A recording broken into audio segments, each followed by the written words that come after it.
Oke, assalamualaikum warahmatullahi wabarakatuh. Jumpa lagi teman-teman analis saham syariah. Jadi pada kesempatan kali ini kita akan bahas satu saham yang cukup menarik karena dia adalah saham konsumer yang terkenal tahan banting bahkan pada saat pandemi. Saham ini sama sekali tidak terpengaruh oleh kondisi pandemi. Saham apakah itu? Ini adalah saham SIDO. Jadi saham SIDO muncul. Nah, pertanyaannya, apakah saham SIDO layak untuk jangka panjang? Apakah bisa untuk warisan? Atau bagaimana analisis dan prospek saham SIDO ini? Oke teman-teman, jadi pada kesempatan kali ini sebenarnya kita berencana untuk membahas saham SIDO dalam prospek, dalam sudut pandang kalkulator nilai intrinsik Ben Graham yang diterbitkan oleh analis.co.id. Jadi situs dari web ini sudah rencana kita tutup dan kita akan buka dengan uh, link yang lain teman-teman. Oke, karena kita butuh pembaruan tampilan dan lain sebagainya. Jadi nantinya kita akan hitung dengan kalkulator nilai intrinsik ini. Jadi nantikan video selanjutnya. Nah, untuk kesempatan kali ini kita akan hitung secara sederhana dulu, jadi kita hanya sekedar mereview saja. Oke, kita akan lihat dulu dari sisi grafik saham ini. Jadi kalau kita lihat dalam tampilan maksimalnya, jadi mulai dari tahun 2020, mulai dari tahun 2013 ya, kalau kita lihat SIDO muncul ini mungkin pergerakannya selama 2 tahun, 3 tahun itu tidak terlalu signifikan, baru kemudian naik di tahun 2017, dan menariknya saat ini kemudian ada koreksi lagi teman-teman. Jadi yang harusnya itu bisa naik, tapi karena ada koreksi, ini bisa jadi peluang buat teman-teman, karena angka tertingginya pernah hampir mencapai bahkan lebih dari 1.000 teman-teman. Nah, apakah menarik untuk membeli saham ini di kondisinya yang saat ini sedang, kalau kita lihat dari 1 tahun terakhir ini tidak bisa kita katakan sideways dari April sampai sekarang, bahkan cenderung akan turun lagi. Dan di 5 tahun terakhir, year to date-nya juga demikian, cenderung turun, sekalipun dibandingkan dengan Februari ini naik. Nah, coba kita lihat dari Yahoo Finance seperti apa ya.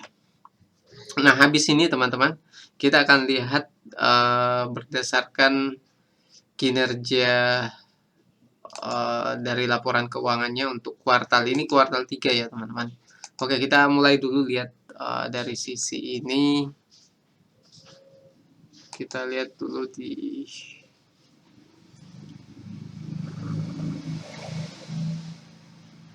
jadi kita akan pakai indikator moving average-nya ya. Moving average dan 50, dan kita pakai candlestick-nya. Oke, candlestick dengan 3 bulan coba, atau 6 bulan. Oke, kemudian kita tambahkan lagi indikator moving average-nya ya.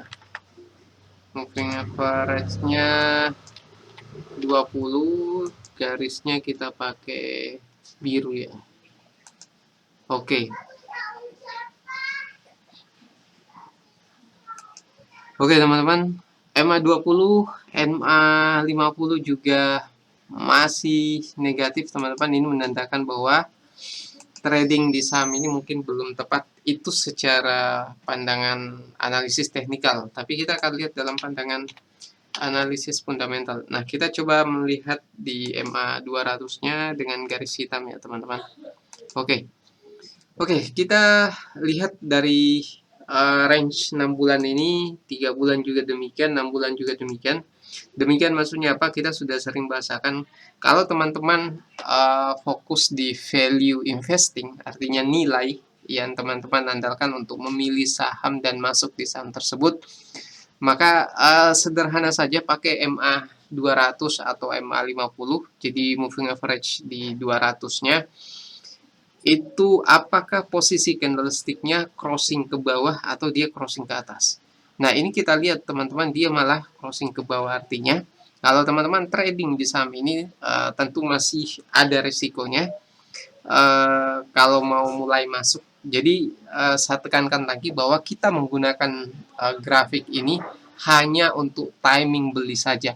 Tapi keputusan apakah memilih sahamnya tepat untuk investasi atau tidak, maka tetap menggunakan analisis value investing, teman-teman. Nah, di sini secara teknikal dengan menggunakan indikator moving average, MA20, 50, bahkan MA200 juga saham ini crossing ke bawah. Artinya posisi candlestick-nya ini akan crossing ke bawah, itu artinya tidak tepat untuk membeli saham ini saat ini. Nah, itu dari analisis teknikal. Nah, kita masuk ke fundamentalnya, teman-teman. Jadi ini mohon maaf, ini adalah kuartal 3 ya, teman-teman. Jadi data kuartal 3 hanya ini kita lupa menggantinya. Jadi kenapa kita gunakan kuartal 3? Karena memang laporan keuangan yang bisa kita baca saat ini, yang bisa kita download itu dari kuartal 3. Nah, teman-teman bisa lihat dari sisi total salesnya di 2021 itu turun, di 2022, 2023 juga demikian. Kemudian di 2024, jadi di kuartal 3 ini kalau kita lihat teman-teman, kita tidak pakai data di setahun kan ya. Itu artinya ini stagnan, jadi tidak tumbuh. Saya yakin bahwa kondisi perekonomian saat ini dan kondisi global di mana perang ini masih terus berlangsung antara Rusia dan Ukraina, Palestina dan Israel, dan juga bantuan dari sekutu-sekutunya Amerika, Inggris dan sebagainya, ini menyebabkan kondisi perekonomian global juga ada efeknya pada perdagangan saham baik di Indonesia maupun di tingkat internasional, sehingga bisa kita lihat bahwa ini tidak terjadi pertumbuhan. Padahal kalau kita nilai dari tahun ke tahun, Sido muncul itu tidak bisa kita katakan naik terus dari tahun ke tahun, yang menandakan bahwa saham ini memang layak untuk jangka panjang. Nah, kita lihat dari net income-nya di masing-masing di kuartal 3 juga hampir sama, teman-teman. Jadi memang turun dibanding 2021, tapi di tahun 2023 kita bandingkan ini naik. Secara apa namanya, jangka pendek ini positif, tapi jangka panjang dia turun. Tapi ada yang menarik, kalau teman-teman membeli saham seperti ini adalah saham yang tahan banting, yang layak untuk kita jadikan warisan sebenarnya. Ini sudah pernah kita bahas, di mana pada saat dia turun sebenarnya itu kesempatan untuk membeli sahamnya. Tapi apakah timingnya untuk masuk saat ini sudah tepat? Nah, kita lihat valuasinya dulu. Jadi kalau kita lihat price to earning ratio-nya itu 19,2 kali. Dibanding dengan sebelumnya itu jelas turun ya. Turunnya tapi tidak terlalu banyak. Kalau teman-teman sebenarnya bisa masuk di pair-nya ini di 10 kali atau di bawahnya, itu luar biasa murah sebenarnya. Kemudian dari PBV, secara histori PBV ini bisa sampai bahkan sampai 7, 6, 5. Dengan angka 5,5 ini sebenarnya tidak murah-murah amat. Teman-teman sulit untuk berharap dengan PBV di bawah 1 kali untuk Sido muncul, karena dia adalah saham konsumer yang tergolong sangat kuat. Valuasinya hampir tidak sulit untuk menyentuh 2 saja, itu sulit karena ini adalah saham konsumer, di mana umumnya saham konsumer biasa seperti itu, teman-teman. Jadi valuasinya biasanya jauh lebih mahal, sehingga orang-orang yang mau untung banyak di saham itu cenderung menghindari saham-saham yang sudah kelewat mahal dari sisi dari sisi valuasinya. Tapi itu bisa kita nilai sebenarnya dari return on equity-nya. Jadi kalau kita lihat return on equity-nya yang seperti ini, teman-teman, saya sudah pernah membahas ini, bahwa kalau memang mau standar sederhana, return on equity 10% itu bisa dihargai dengan PBV 1 kali. Kalau 20% PBV 2 kali, 30% return on equity-nya 30 kali. Ini bukan persen ya. Ini bukan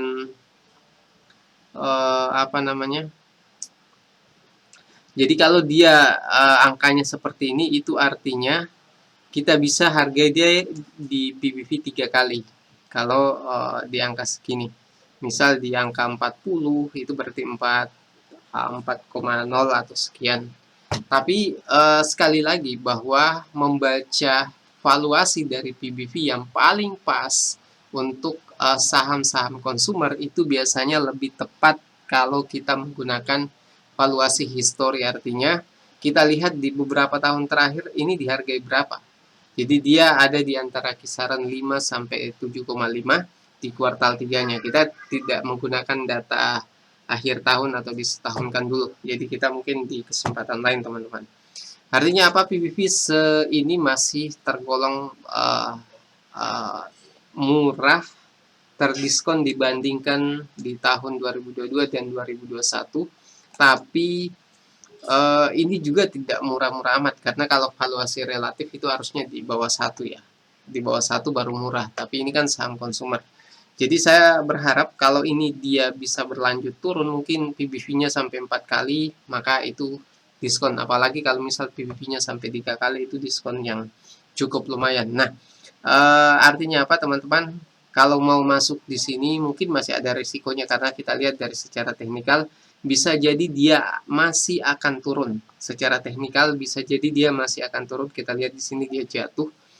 Tapi secara valuasi juga dia belum murah-murah amat. Jadi kesimpulannya, langkah yang harus diambil untuk saham ini sebenarnya wait and see. Jadi kita tunggu dan lihat nanti. Kalau ini grafiknya sudah naik mantul seperti ini, naik ke atas bahkan crossing di MA 200, maka itulah timing untuk masuk di saham ini. Tapi sekali lagi, valuasi yang menarik untuk saham ini mungkin kalau dia di bawah 5 kali atau mungkin bisa sampai di PBV 4 kali, baru dia cukup menarik, teman-teman. Oke, nanti kita akan bahas soal apakah bisa dengan jangka panjang atau tidak. Kalau teman-teman tertarik, mungkin sebelum kita bahas sahamnya bisa order dulu kalkulator nilai intrinsik ini. Teman-teman silahkan WhatsApp saja dulu sambil kita persiapkan websitenya yang baru. Oke, mungkin itu yang bisa kami sampaikan. Buat teman-teman yang baru bergabung, jangan lupa subscribe untuk channel Analis Saham Syariah. Dan jangan lupa share video ini ke berbagai sosial media. Sekian dari saya. Assalamualaikum warahmatullahi wabarakatuh.